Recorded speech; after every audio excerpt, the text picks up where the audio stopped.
I lay in the center of the bed, my body rigid beneath the heavy down comforter, listening to the man I married 3 weeks ago crush pills into a fine powder in the kitchen downstairs. My new husband didn't know I was awake. He didn't know that for the last 3 nights, I had been spitting his special herbal tea into the potted fern by the window. And he didn't know that I had found the file on his laptop labeled Widows Completed. When the bedroom door creaked open, I forced my breathing to slow. I had to play the part of the dying wife one last time, because if he knew I was awake, he wouldn't wait for the poison to work. He would finish the job with his hands right here on the sheets my late husband and I had bought together. The door drifted open, bringing with it a draft of cold hallway air and the scent of peppermint and chamomile, masking the bitter chemical undertone of the sedatives. "Delia?" His voice was soft and terrifyingly caring, the perfect baritone of a devoted husband checking on his ailing wife.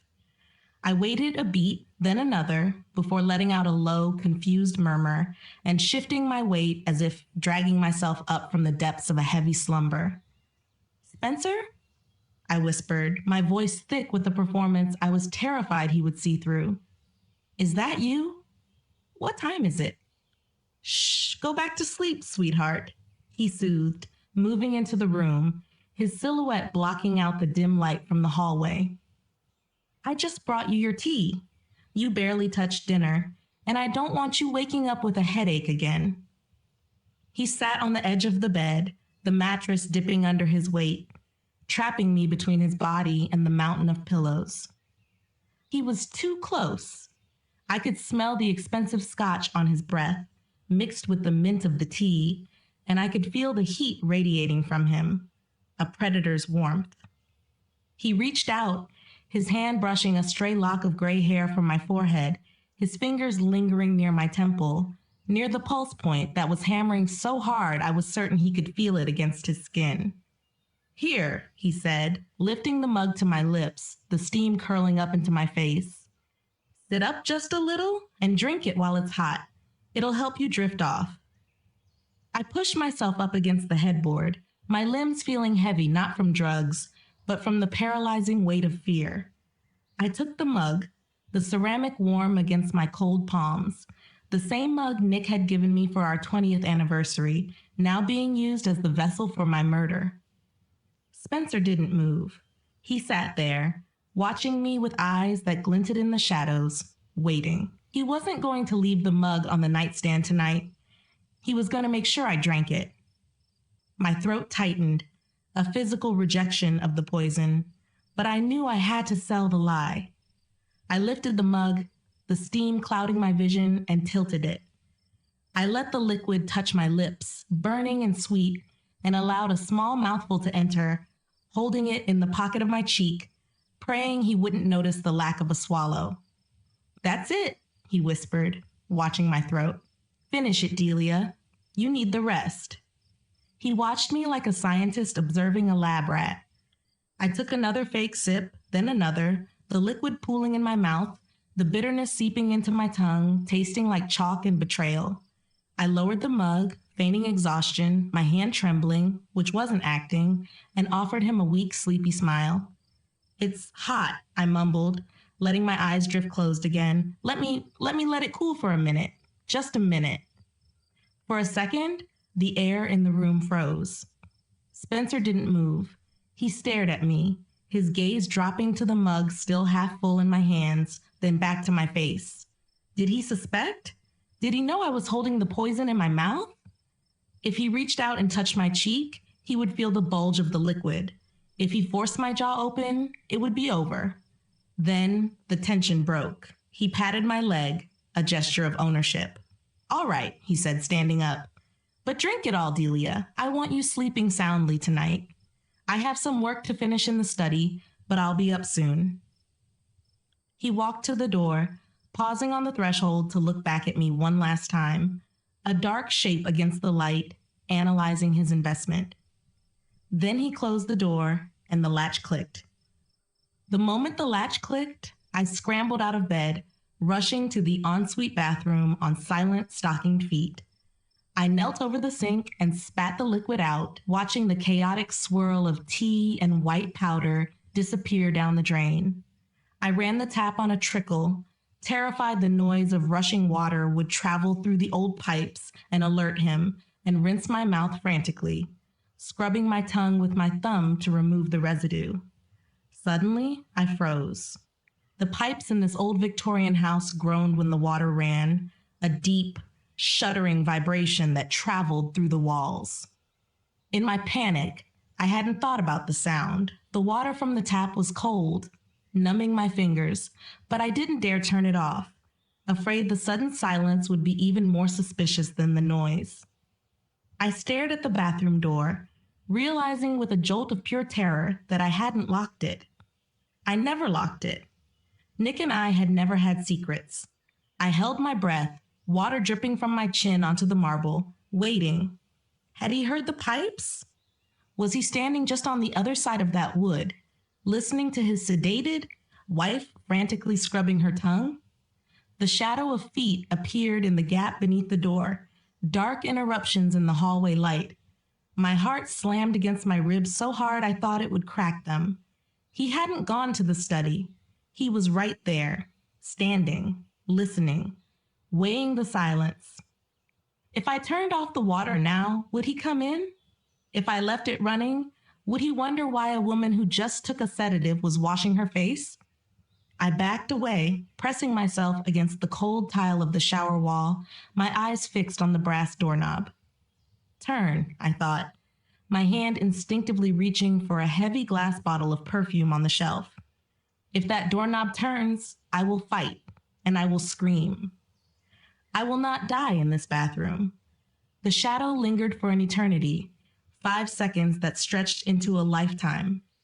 I could almost hear him breathing on the other side, debating whether to verify his work. Then the floorboard creaked. The shadow moved away. The heavy footsteps receded, heading downstairs. I let out a breath that was more of a sob, realizing how close I was to the edge. I wasn't just fighting a man. I was fighting a house that seemed to be conspiring against me and magnifying every sound of my resistance.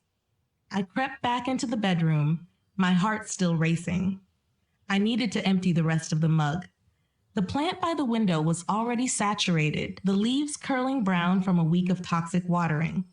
If I poured more in there, it might overflow onto the floor.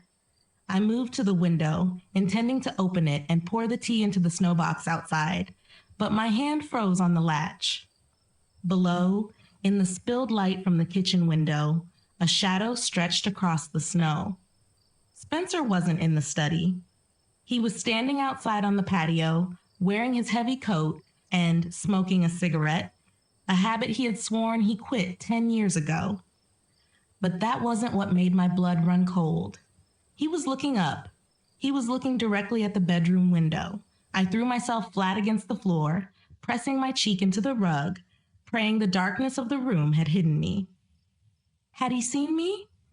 Had he seen the silhouette of his sleeping wife standing by the window? I lay there for what felt like an hour, listening to the wind battering the glass and waiting for the sound of the back door opening, waiting for the heavy thud of boots charging up the stairs to finish the job manually. Minutes dragged by. Then the faint sound of the sliding glass door downstairs opening and closing. He was back inside. I army crawled back to the bed, dumped the remaining tea into the soil of a large ficus plant in the corner, hoping the density of the dirt would hide the liquid, and placed the empty mug back on the nightstand. I slid under the covers, arranging my body into the same position as before, slowing my breathing and waiting. I wasn't just fighting for my life anymore. I was fighting for the truth. Because earlier that day, while Spencer was running errands, I hadn't just found a mismatched receipt or a strange text message. I had found a key, a small silver filing cabinet key taped to the bottom of his desk drawer in the study, the one room he told me never to enter because he was organizing our future investments. I needed to get into that study. I needed to know who this man really was and how many other women had died in their sleep with the taste of peppermint and chamomile on their lips. But first, I had to survive the night. To understand how a sensible 65-year-old retired librarian ends up holding a stolen key outside her husband's study at 2 a.m, you have to understand the sedative nature of grief. It makes you heavy, it makes you slow, and most dangerously, it makes you desperate for anyone who can help you carry the weight. 6 months ago, I wasn't a detective in my own home. I was just a lonely woman standing by a punch bowl in a room that smelled of stale coffee and communal sadness. The community center in downtown Greenwich was packed with 73 people in a room meant for 50, all of us wearing our losses like heavy winter coats we couldn't take off. It had been 18 months since Nick died, and I still woke up reaching for him, my hand finding only the cold, flat expanse of the sheet and the ache that never quite disappeared. I was wearing a dress I'd bought specifically to prove to myself I was still alive, debating whether to leave before anyone could corner me with sympathy that felt like sandpaper on raw skin, when I felt it, that primal, prickling sensation on the back of my neck that tells you instinctually that you are being watched. I turned, scanning the crowded room, expecting to see a neighbor, or perhaps Shauna, my financial advisor, who sometimes volunteered here. Instead, I saw him. He didn't walk up to me. He appeared, materializing out of the crowd, like he had been waiting for the exact moment when my defenses were low enough to let him in. He possessed the kind of silver fox elegance that usually belongs to actors in pharmaceutical commercials. Safe and distinguished, with eyes the color of wood smoke that seemed to see right past the widow's weeds and into the lonely woman beneath. He held 2 plastic cups of punch, and before I could even formulate a polite excuse to leave, he extended one to me with a smile that was sad, knowing, and utterly disarming. "I'm guessing you hate the punch," he said, his voice a warm baritone that cut through the chatter. "But holding a cup gives you something to do with your hands, so you don't have to hug strangers. I'm Spencer." He didn't ask for my name. He waited for me to offer it, a small courtesy that felt like a breath of fresh air in a room full of people who demanded your emotional history within seconds of meeting. We moved to the corner of the room, away from the weeping and the testimonials, and he told me about losing his wife, Teresa, to cancer 2 years ago. This is where the trap began, though I didn't see the teeth then. When he spoke of Teresa, his voice caught in his throat, just slightly, just enough to be heartbreaking without being theatrical. He described the long nights at the hospital, the silence of the house after the funeral, and the specific crushing weight of Sunday afternoons. I found myself nodding, tears stinging my eyes, because he wasn't just telling his story. He was also telling mine. It felt like a miracle. It felt like finding someone who spoke a language I thought I had forgotten. It felt like a soulmate. I didn't realize then that he was not sharing a memory. He was performing a scene that was perfect, too perfect. Like a melody he had played so many times, he no longer needed to look at the notes. We talked until the janitor started stacking chairs, and he walked me to my car with an old-fashioned courtesy that made me feel precious again. But there was a moment, just as I was unlocking my coupe, that should have been my first warning. I had dropped my keys, my hands clumsy with nerves, and we both reached for them at the same time. As he bent down, his jacket fell open, and I saw 2 phones clipped to his belt. One looked normal, sleek, and modern. The other was a cheap, blocky flip phone, the kind you buy at a gas station counter, with a piece of black electrical tape covering the lens. He saw me looking, and for a fraction of a second, so fast I almost missed it, his face changed. The warmth vanished, replaced by a cold and sharp flash of annoyance. He snatched the keys from the pavement and stood up, buttoning his jacket quickly. "Work," he said, the charm snapping back into place like a rubber band. Old habits. I keep a separate line for the nuisance calls. You know how it is. I didn't know how it was, but I nodded because I wanted to believe him. I wanted the cold look to be a trick of the streetlight and not a glimpse of the man beneath the mask. The courtship that followed wasn't a romance, it was a siege. The first date was coffee downtown. The second was an art gallery where he quoted Rilke and made me feel like the most fascinating woman in the world. By the third week, he was showing up at my door with gardenias, my absolute favorite flower, the scent Nick had filled our wedding with. How did you know? I had asked, burying my face in the white petals, overwhelmed by the gesture. I just had a feeling, he whispered, kissing my forehead. They look like you, elegant and timeless. I melted. I didn't ask how a man I had known for 20 days could have guessed the one specific flower that carried 40 years of emotional weight for me. I didn't ask if he had gone through my trash to find the old florist receipts, or if he had scrolled back through 5 years of my Facebook timeline to find the anniversary posts Nick had tagged me in. I just accepted the flowers, and with them the lie. We fell into a rhythm that felt natural. But looking back, it was suffocatingly precise. He suggested we stay in for dinner instead of going out because crowds ruin the intimacy. He suggested I skip my monthly lunch with Shanna because financial advisors just want to upsell you and we should focus on us. Slowly, methodically, he was severing the tethers that connected me to the outside world, creating a vacuum where he was the only source of oxygen. But there was one night, about a month in, that I should have paid more attention to. We were at a small Italian bistro, one of the few times I convinced him to go out. The waiter, a young boy barely out of high school, accidentally clipped Spencer's shoulder with a water pitcher, spilling ice water onto his sleeve. It was an accident. A clumsy and harmless accident. But Spencer didn't react like a man on a date. He reacted like a coiled spring snapping. He slammed his hand onto the table, the cutlery jumping with the force of it, and grabbed the boy's wrist.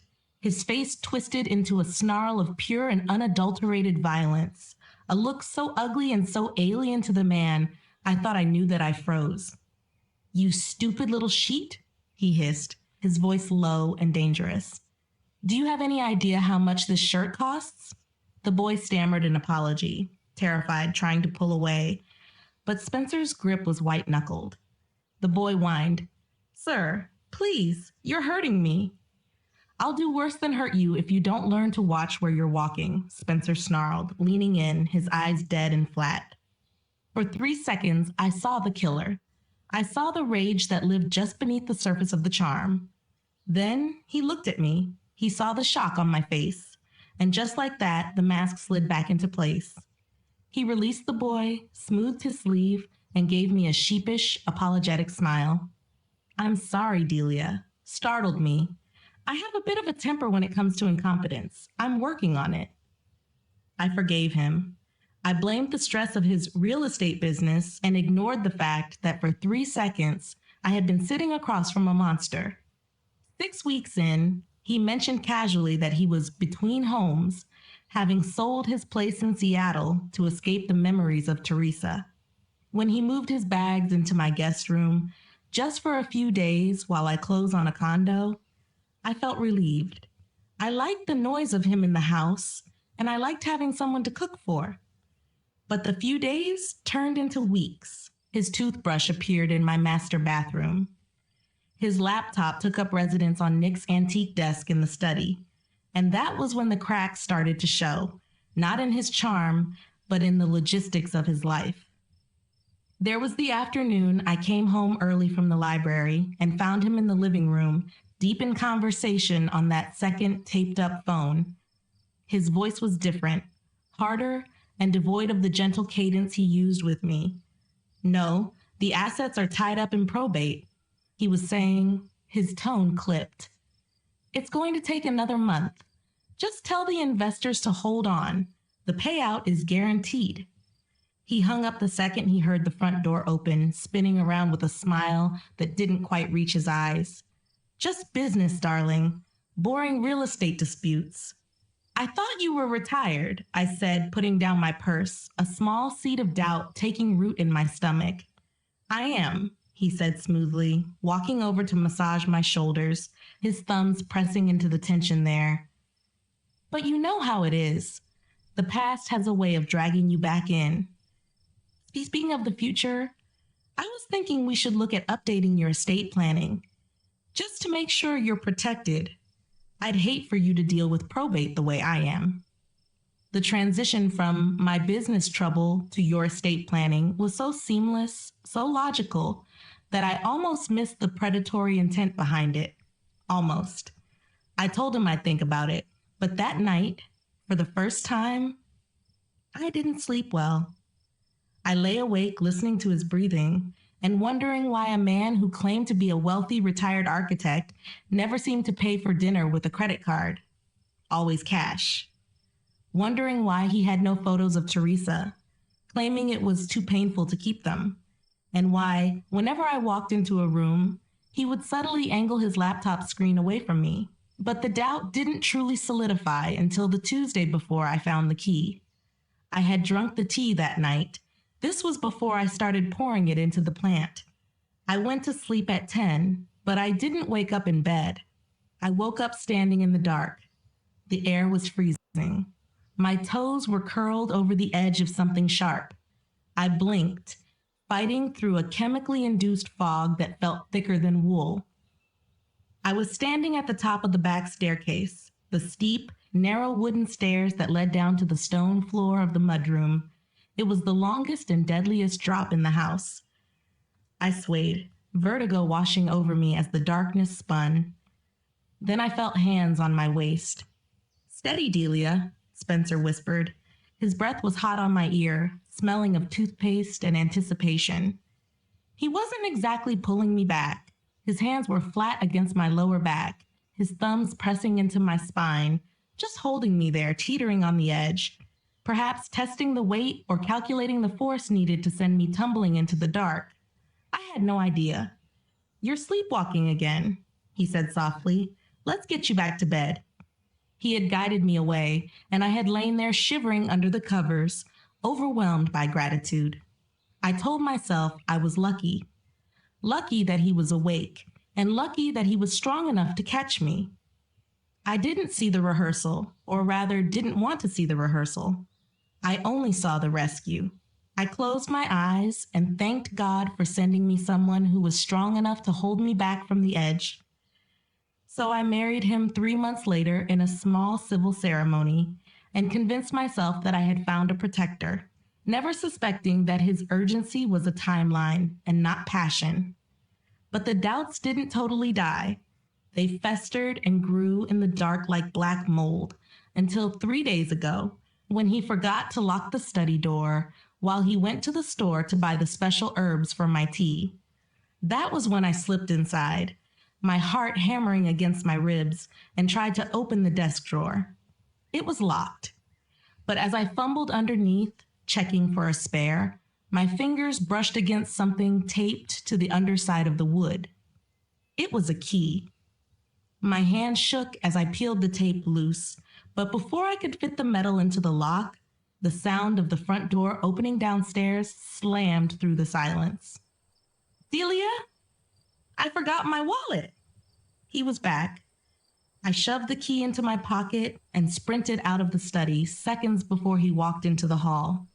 I hid the key under my mattress that afternoon, forced to wait for a night when the silence was deep enough to finish what I had started. And now, with the wind howling outside and Spencer asleep, the wait was over. That night was tonight.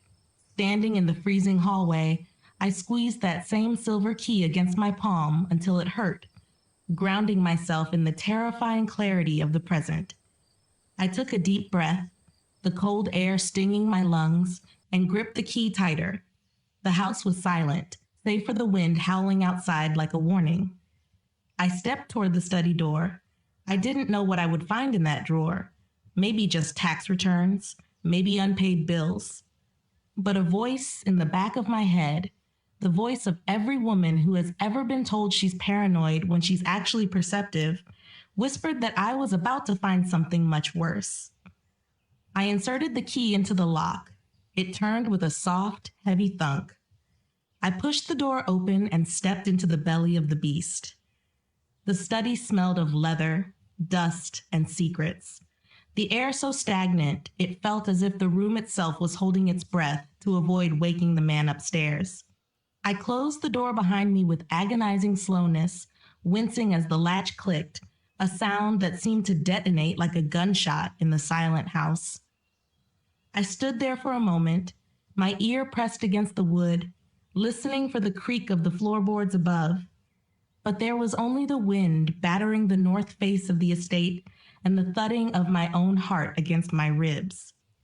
I moved to the desk, Nick's desk, an antique mahogany piece that had once held architectural blueprints and family photos, now commandeered by a man who locked his drawers as if they contained a bomb. The silver key I had stolen fit into the bottom drawer lock with a smooth, oiled resistance, and I pulled it open, expecting to find tax returns or perhaps the stash of cash he always claimed to keep for emergencies. What I found was a graveyard. It wasn't a disorderly pile of papers. It was a meticulous archive, organized with the terrifying precision of a sociopath. There were files, color-coded and labeled not by name, but by city: Seattle, Reno, Tacoma, Austin, and right at the front, a thick manila folder labeled simply Connecticut. My hands were shaking so badly I could barely lift the cover, but I forced myself to look, forced myself to be the librarian who catalogs facts rather than the victim who runs from them. Inside were photos of me, grainy, zoomed-in shots taken from a distance. Me walking into the bank, me gardening in the backyard, and me sitting at a cafe with Shauna, my financial advisor. The photos dated back 8 months, 2 months before we met. I felt bile rise in my throat, hot and acidic. The narrative I had built of our romance, the serendipity, the shared grief, and the connection didn't just crumble, it evaporated. I was no longer a lover. I was a target. I was a project he had been researching while I was still mourning Nick and calculating my net worth while I was busy calculating how to survive the loneliness. But the physical files were just the trophies. The real horror was on the laptop sitting atop the desk. I opened the lid, the screen illuminating my face in a ghostly blue glow that felt like an interrogation light. I knew the password because I had watched him type it in the reflection of the window 3 nights ago. Teresa 1985. Even his password was part of the lie, a tribute to a dead wife who had never existed. I navigated to a spreadsheet I had glimpsed only once before, a file named D Final Documents. When it opened, the sheer scale of the operation hit me with the force of a physical blow. It wasn't just me. There were rows and rows of names, a spreadsheet of human misery stretching back 17 years. Column A, name. Column B, age. Column C, net worth. Column D, status. I ran my finger down the screen, tracing the ghosts. Geneva Pritchard, age 68, Seattle. Status completed. Method, cardiac arrest, natural. Payout, $340,000. I scrolled down. Not all of them were dead. Some were just broken. Rosaline Vance, age 62, Austin. Status aborted. Notes, assets depleted via investment fraud. Target released. He hadn't killed Rosaline. He had just drained her dry and moved on. But Geneva was marked completed. Completed. As if they were renovations he had finished or tasks he had checked off a list. My eyes burned as I read the notes in the margins. Clinical, cold observations about women who had loved him, who had cooked for him, and who had probably trusted him the exact same way I had. Subject has a weak heart history, easy sell for coroner. Subject isolated from children. Minimal risk of autopsy request. Subject trusting but inquisitive. Accelerated timeline required. And then at the bottom of the list, I found myself. Delia Morrison, age 65, Connecticut. Status, active, phase 4. Notes, subject has hidden assets. Trust established. Marriage secured. Will updated. Medical history clean, need to induce drowsiness symptoms early to establish pattern for doctor. I covered my mouth to stifle a sob that was half terror and half rage. The drowsiness, the headaches, the fogginess I had been complaining about to my doctor for weeks. It was all orchestrated. He wasn't just poisoning me. He was gaslighting my medical records so that when I died, the coroner would look at my history of fatigue and confusion and rule it a tragic but natural decline. Suddenly, the house settled with a loud crack, the sound of wood contracting in the cold. I dove under the desk, curling into a ball in the darkness of the knee hole, my hands clapped over my mouth. I waited, shaking, certain that the noise had woken him.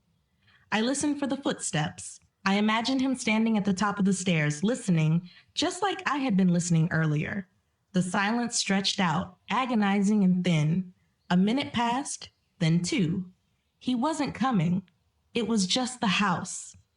Just the old bones of the estate warning me that I was running out of time. I crawled back out, my knees trembling, and forced myself to look at the screen again. I needed a timeline. When? When was the end date? I found it next to a calendar entry marked for this coming weekend. Location? The cabin. Isolation guaranteed. Staircase steep, perfect for accidental fall if sedation fails. The cabin.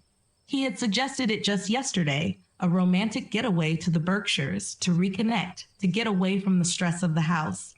I had said yes because I didn't know how to say no without revealing my hand. I had smiled and kissed his cheek and thanked him for being so thoughtful. He was going to take me to the woods, drug me, and push me down a flight of stairs. And because of the groundwork he'd laid, the dizziness, the clumsiness, everyone would believe it. Click. The sound came from the hallway upstairs. I froze, my hand hovering over the mouse. It wasn't the wind. It was the distinct heavy thud of a footstep on the landing. Then another.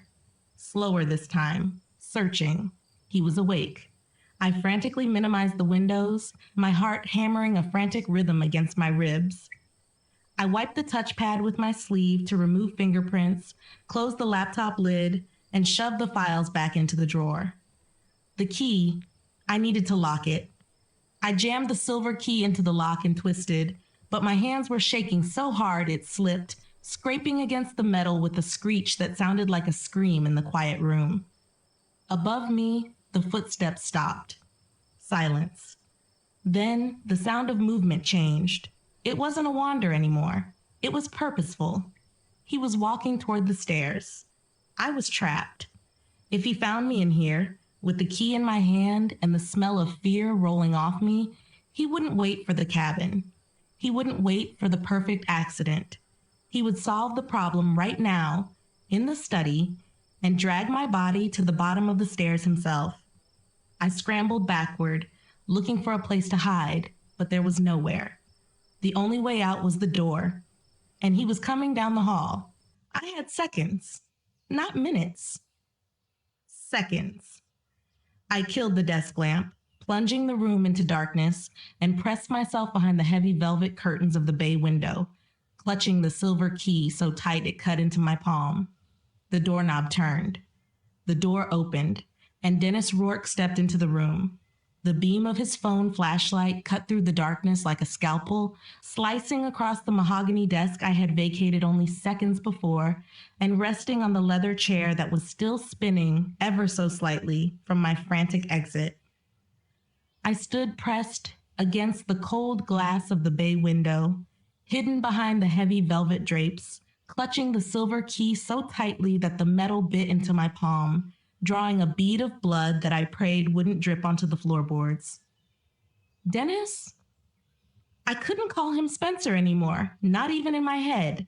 Stood in the doorway, a silhouette of calculated menace. He wasn't moving. He was listening.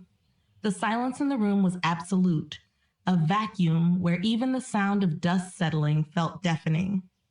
I held my breath, my lungs burning, forcing my heart to slow its frantic hammering, because I was certain that in this stillness, he could hear the blood rushing in my ears. He took a step forward, the floorboard groaning under his weight, and swept the light across the room again. It passed over the bookshelves, the filing cabinet, and then stopped on the curtains. My stomach dropped into a bottomless pit. The light hovered there, a bright, blinding circle on the velvet fabric just inches from my face.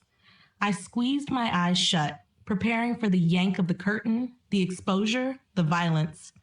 I imagined the headline, "Local Widow Found Dead in Home Invasion." It would be so easy for him. A struggle, a fall, a tragedy. Then he stopped.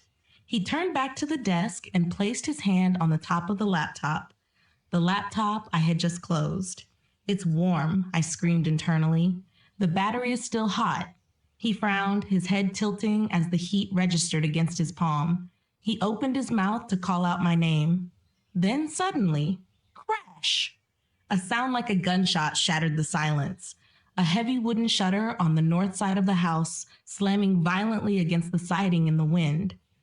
Dennis flinched, spinning around toward the hallway, distracted by the noise that sounded like a break-in downstairs. He muttered a curse and sprinted out of the study, his footsteps thundering down the back stairs to investigate the source of the crash. I didn't hesitate. I didn't breathe. I bolted from behind the curtain, clutching the key, and ran. I moved like a ghost across the landing, my stockinged feet silent on the rug, desperate to reach my bedroom door before he realized the noise was just the wind and came back up. I slipped inside my room, closed the door with agonizing slowness to avoid a click, and dove under the covers, yanking the duvet up to my chin just as the heavy footsteps returned, charging up the stairs. He wasn't going back to the guest room. He was coming here, to my bedroom. He threw my door open hard.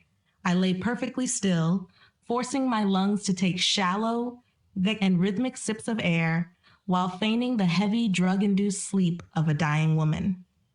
He stood in the doorway, breathing hard, his silhouette looming over the bed. He was checking. He suspected someone had been in the study, and he needed to know if it was me. He walked to the side of the bed. I felt the mattress dip as he leaned over, his face inches from mine, listening for a change in my breathing and looking for a twitch of an eyelid. I let my mouth hang slack and let a soft, pathetic snore escape my throat. He stayed there for a full minute, watching me. Then finally, he stood up. "Just the wind," he whispered to himself, the tension leaving his voice. He left the room, pulling the door almost shut. I waited until his footsteps faded into the guest room before I finally let myself shake, burying my scream into the pillow. The next morning was a masterclass in psychological torture. I walked into the kitchen at 8 a.m., my eyes gritty from lack of sleep, to find him standing at the stove, flipping pancakes. The domesticity of it was nauseating. He looked up, smiling that same warm, crinkling smile that had charmed me at the grief center. And for a terrifying moment, my brain wanted to believe the lie. It wanted to believe that the files, the photos, and the obituaries were just a nightmare. "Morning, sleepyhead," he said, sliding a plate onto the island counter. "You were tossing and turning last night? I checked on you around 2 a.m., but you were out cold." It was a trap, a verbal tripwire. "Was I?" I asked, pouring myself coffee but not drinking it. I moved to the fridge for the milk, needing an excuse to turn my back to him so he wouldn't see the terror in my eyes. I must have been dreaming. I thought I heard the wind blowing doors open. "Just the storm," he said, watching me. I could feel his gaze on my spine, heavy and assessing. "The old house settles in the cold. Eat up. We have a big day." I sat down and cut a piece of pancake, forcing it past the lump in my throat. "What's today?"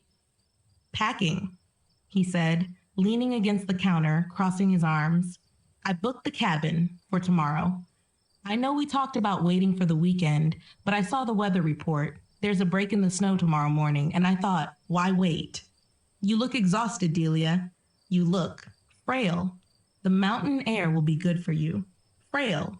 The word hung in the air like a diagnosis. This was the acceleration. He had seen something last night. Maybe not me, but something that made him nervous.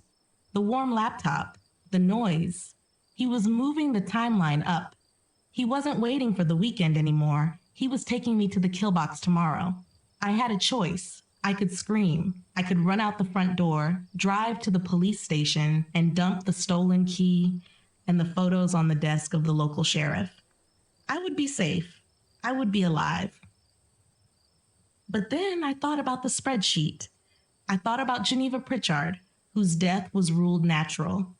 I thought about the 14 other women in the prospects folder I had seen last night. Women in Austin, in Seattle, in Phoenix. If I went to the police now, what did I have? A stolen key? A husband with a fake name? He would lawyer up, claim identity theft, and disappear into the wind like he had done 8 times before.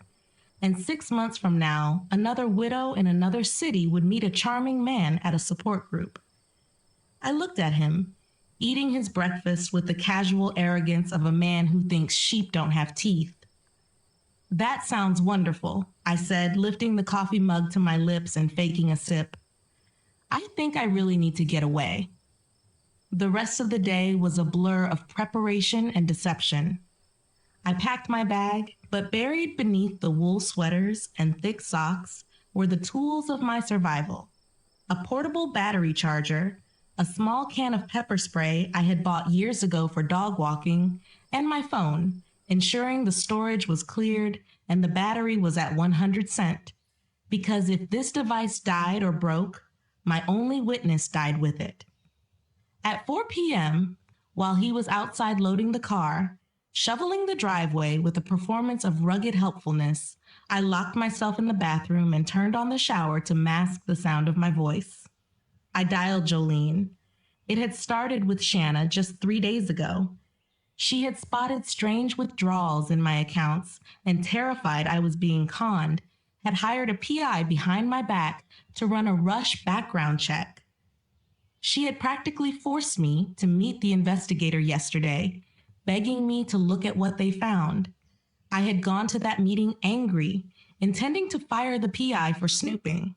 I had met Jolene in person for the first time yesterday, in a rain-slicked parking lot behind a diner in New Haven. She didn't look like a PI from the movies. She looked like a tired school teacher in a beige trench coat, huddled in her car with the heater blasting. But her eyes were sharp as broken glass as she handed me a burner phone and a small GPS tracker the size of a quarter. But the file she handed me silenced my anger instantly. It contained Spencer's real name and his criminal record for identity theft. I had taken them, shaken but still in denial, hoping there was an explanation. But last night, the study had destroyed my hope. He's moving the timeline up, I whispered into the burner phone now, pressing it so hard against my ear it hurt. We're leaving for the cabin tomorrow morning, the one in the Berkshires. Did you get the address I texted you? I got it. Jolene's voice was sharp, professional, but tight with worry. Delia, don't do this. We have enough for fraud. We can arrest him for the fake identity. You don't have to get in that car. Fraud gets him 5 years, I hissed, watching the steam fog up the mirror, blurring my reflection until I looked like a ghost. He's killed 8 women, Jolene. 8. If we arrest him for fraud, he gets out, changes his name, and kills number 9. I need him to admit it. You said it yourself. We need a confession or a caught-in-the-act attempt to nail him for the murders. It's too dangerous. If he gets you isolated up there, you have the make and model of the car? Yes, but Delia, if I lose you in the mountains, she started to say. Then don't lose us, I said.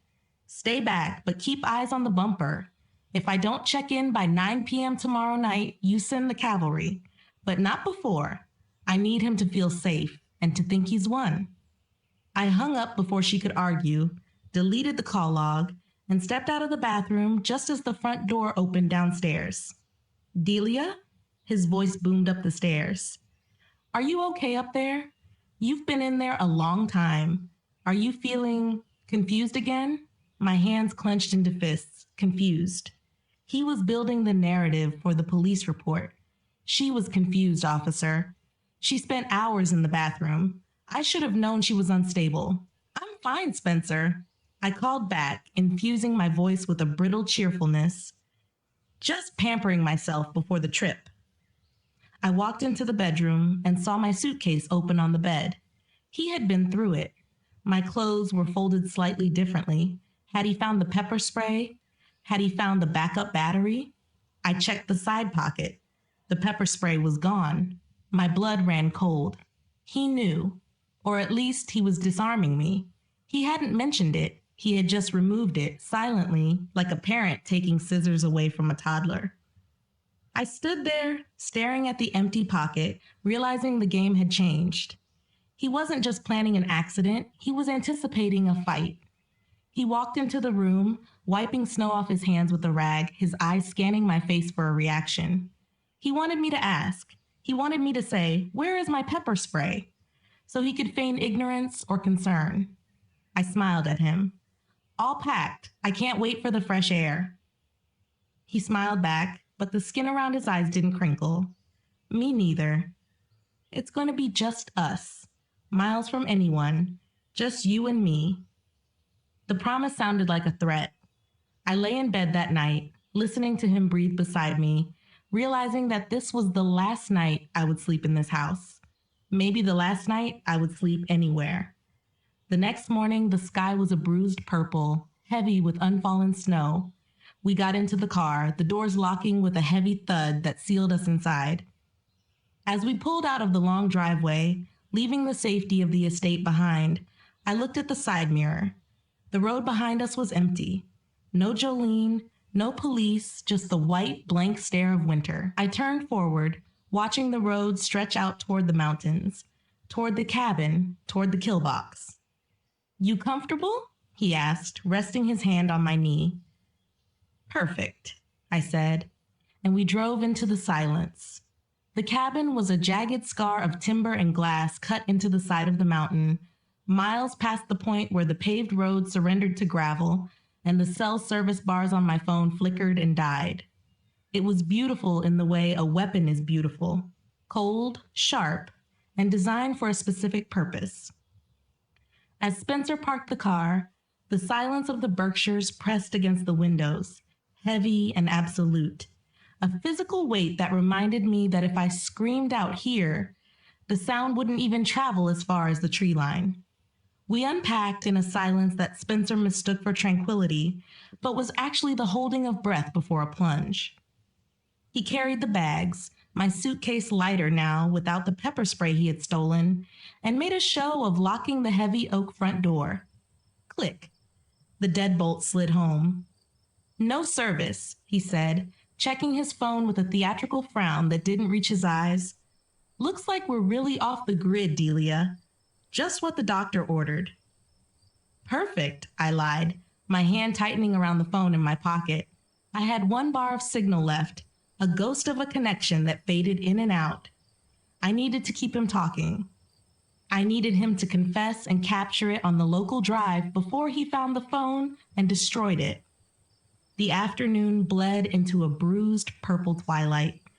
Spencer became manic in his helpfulness, lighting a fire in the massive stone hearth, arranging cushions, and playing the role of the doting husband. But I saw the cracks. I saw him checking his watch when he thought I wasn't looking. I saw him glance at the staircase, steep, uncarpeted, and lethal, probably calculating the angles of a fall. Dinner was pasta, simple, heavy, and easy to hide tastes in. I sat at the rough-hewn table while he poured the wine. I watched his reflection in the dark window pane as he stood at the counter behind me. He didn't use the mortar and pestle this time. That would be too loud in the open concept cabin. Instead, he pulled a small glass vial from his pocket, and I watched, paralyzed, as he tipped it over one of the glasses. 1 drop, 2, 3. He swirled the glass, the red liquid masking the clear poison, and turned around with a smile that was terrifyingly genuine. He was happy. He was almost at the finish line. "To us," he said, placing the glass in front of me, "to new beginnings." "To us," I echoed. I lifted the glass. The smell of the wine was rich, oaky, and laced with a faint chemical sweetness that only a paranoid woman would notice.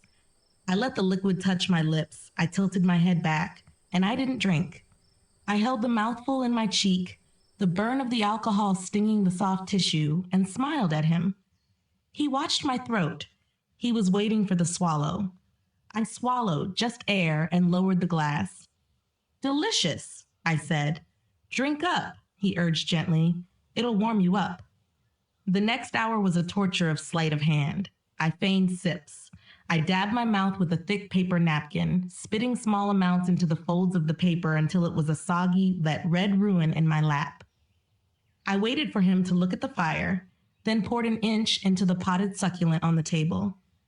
By 8 p.m., the glass was empty. By 8:15 p.m., I began the performance of my life.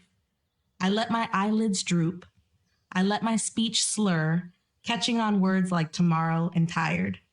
I stumbled when I stood up to clear the table, gripping the edge of the wood as if the floor was tilting beneath me. Spencer watched it all with the cold, reptilian detachment of a biologist observing a specimen. He didn't rush to help me, he just watched, verifying the dosage. You look exhausted, sweetheart, he said finally, his voice dropping an octave, losing its warmth. Why don't you go upstairs? I'll clean up. I think I will, I mumbled, swaying. So dizzy, just need sleep. I turned toward the stairs. This was the moment. The stairs were his weapon. If he was going to push me, it would be now. I gripped the railing, white-knuckled, and hauled myself up one step at a time, tense, waiting for the shove. I felt him standing at the bottom, watching my ascent, but he didn't move. He was waiting for the drugs to fully incapacitate me. He wanted me unconscious, pliable, and easy to position at the bottom for the crime scene photos. I reached the bedroom, stumbled inside, and collapsed onto the bed, making sure the springs creaked loud enough for him to hear. I lay there for a moment, then dragged myself up, kicked off my shoes, and crawled under the quilt. I waited 10 minutes. The silence of the cabin was absolute, broken only by the popping of the fire downstairs. Then I heard his voice, not the husband's voice, the other voice, the one I had heard on the phone in the study. She's out. Yeah, took the whole glass. He was on the phone, downstairs.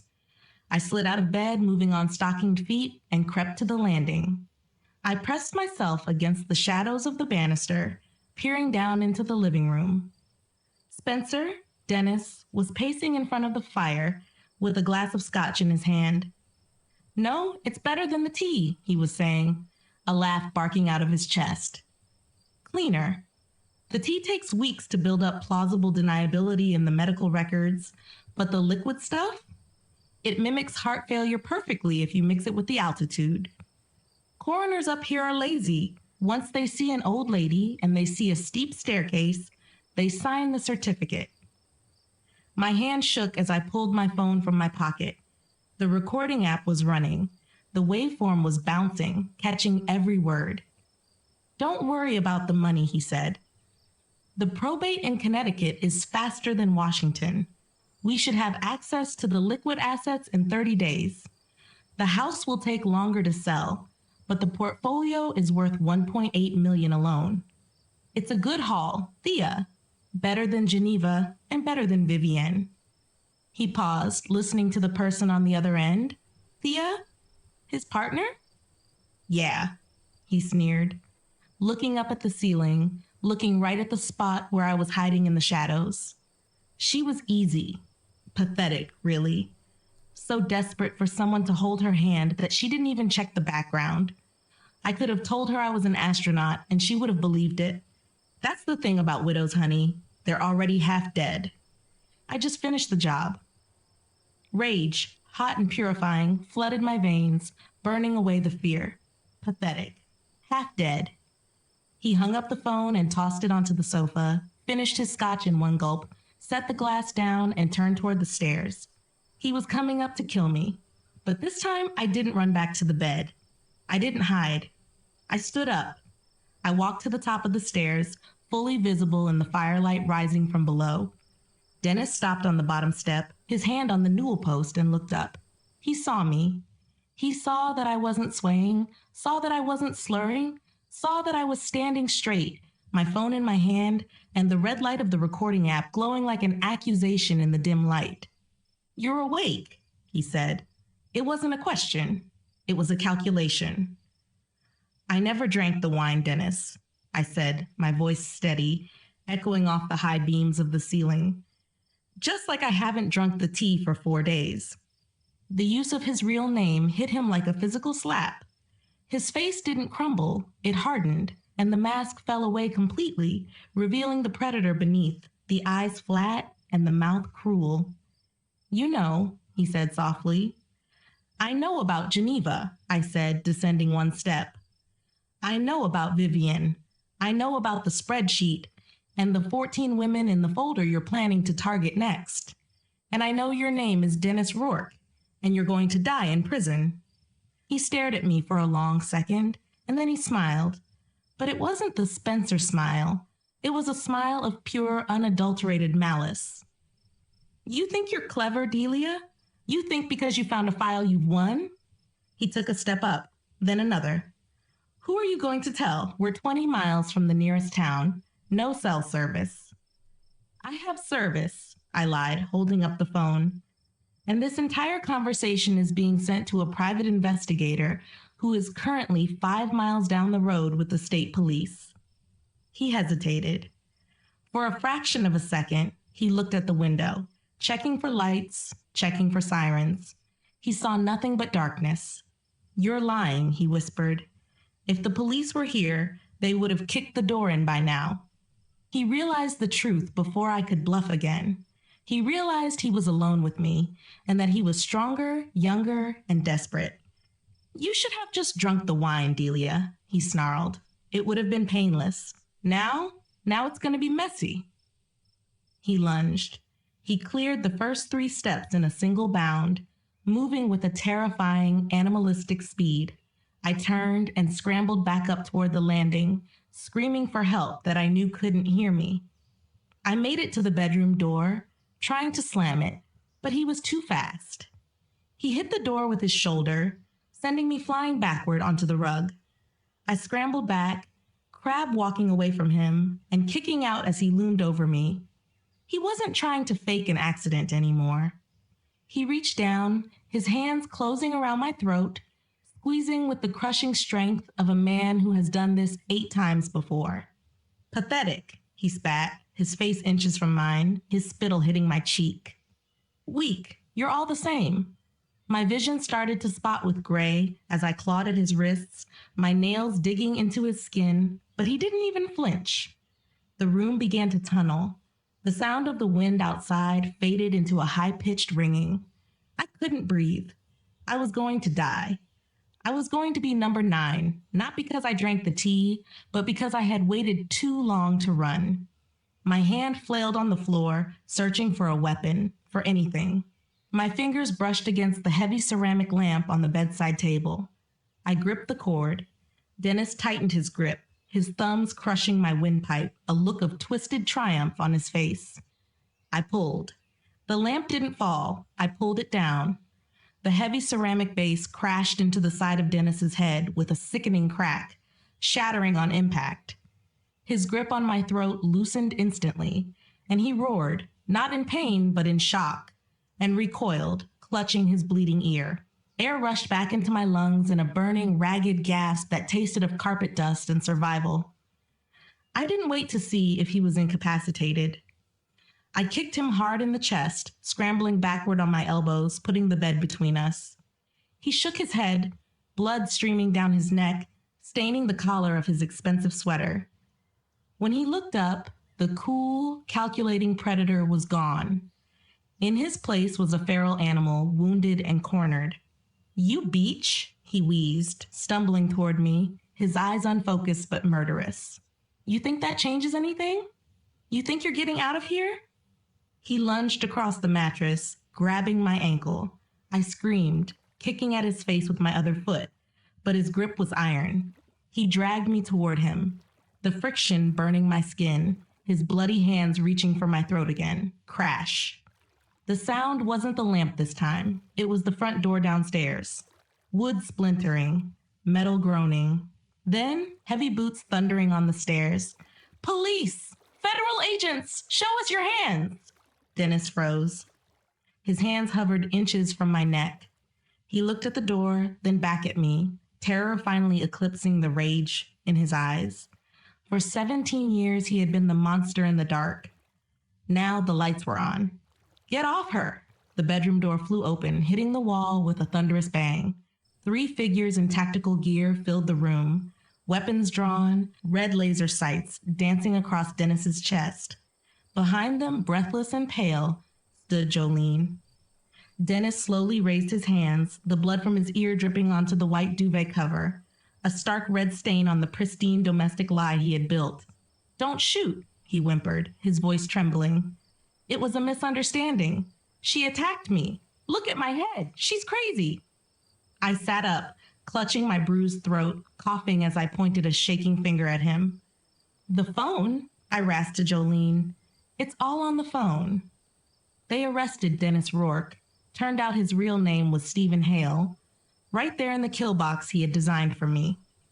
As they handcuffed him, face pressed into the rug, he turned his head to look at me one last time. There was no charm left. No mask. Just the cold, dead stare of a man who couldn't believe his prey had bitten back. They found the vial of sedatives in his pocket. They found the recording on my phone, which had captured every word of his confession, including the admission of 8 previous murders. And outside, shivering in a Ford halfway down the mountain, they found Thea, his partner, a 30-year-old woman who turned out to be his daughter, waiting for the all-clear text to come help him dispose of my body. She cracked in the interrogation room before the sun even came up, giving the FBI everything: the passwords, the bank accounts, and the location of a storage unit in Nevada that held the trophies of his previous kills. The trial was brief, but the evidence was insurmountable. Dennis, now Stephen, took a plea deal to avoid the death penalty, accepting 6 consecutive life sentences without the possibility of parole. I was there for the sentencing, sitting in the front row. To my left was Rosaline, the woman from the aborted file in Austin, who had lost her life savings but kept her life. To my right was the weeping daughter of Geneva Pritchard, the woman from the completed file who hadn't been so lucky. We were the 3 faces of his crimes: the one he robbed, the one he killed, and the one who survived. When the judge asked if he had anything to say, Dennis stood up. He looked smaller in the orange jumpsuit, stripped of his suits and his scotch and his arrogance. He looked at me, and for a second, I thought he might apologize. Instead, he sneered. You got lucky, Delia. That's all. Just lucky. I stood up, my voice steady, carrying to every corner of the silent courtroom. No, Dennis, I said. I wasn't lucky. I was suspicious, and that's the one thing you never planned for. 6 months later, the Connecticut winter had thawed into a tentative green spring. I sat on my back patio, the sliding glass door open to let in the breeze. On the table in front of me was a cup of coffee, black, bitter, and poured by my own hand. Next to it was a letter from the Federal Bureau of Prisons, notifying me that inmate 89402B had been transferred to a maximum security facility in Colorado. He would die there, and would never see a sunrise that wasn't sliced by iron bars. I took a sip of coffee and looked at the garden. The fern I had poisoned with his tea was gone, replaced by a row of resilient, thorny roses. I don't date anymore. I have my friends, the Widows Club we call ourselves, though the press calls us the Survivor Squad. We travel, we speak at precincts, and we teach women that no is a complete sentence, and that intuition is a survival instinct, not a character flaw. Sometimes, late at night, I still wake up reaching for the pepper spray that I now keep taped to my headboard. I still check the locks twice, and I still hesitate before drinking tea that I didn't brew myself. The innocence is gone, killed in that cabin in the Berkshires, but in its place is something harder, sharper, and infinitely more valuable. I am Delia Morrison. I am 66 years old, and I know now that the most dangerous thing in the world isn't the monster in the dark. It's the woman who turns on the light. You've made it to the end. You walked through the fire with Delia. But I have to be honest, it breaks my heart when I see people listen to these stories, feel these heavy emotions, and then just walk away. No subscription, no support, just silence. It feels like I'm pouring my soul into a void, working days and nights to bring these voices to life, only to be met with ghost viewers. Please, don't be another ghost. If this story kept you company, don't just take it and leave. You owe it to the story to leave a mark. A subscribe, a super thanks, or even just commenting your city. Tell me where in the world you are listening from. Let me know exactly where my voice is traveling so I know I'm not alone in this. And if you aren't ready to leave yet, don't. There are 2 more real-life journeys right here on your screen. Pick one. Stay with me a little longer. Don't let the silence win. Until next time.